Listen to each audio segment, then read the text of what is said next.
Hi guys! Hi mga ka-reels! Ito ang aming ulam for today. Tada! Actually, most ng mga ulam namin ngayon is karinderya.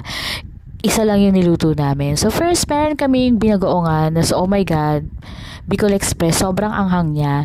So okay naman sa akin, pero yung kapatid ko, hindi niya kinaya. So hindi niya kinain. Kasi ayaw niya sa mga spicy food talaga. Ayan, daming sili.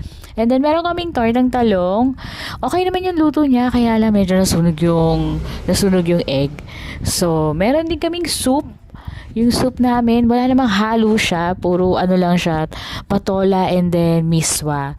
So yun, isa lang talaga yung naluto namin. Yung fish lang for my mom and dad. Mamaya may kita niyo yun. Tuna yun eh. Wala talaga kaming time magluto ngayon kasi parang nagkakatamaran na eh. Siyempre, from mga holidays, yun lang. And then meron pa kami natirang spam and then yung egg. So yun guys, kung meron kayo suggestion, comment nyo lang below. Follow me guys.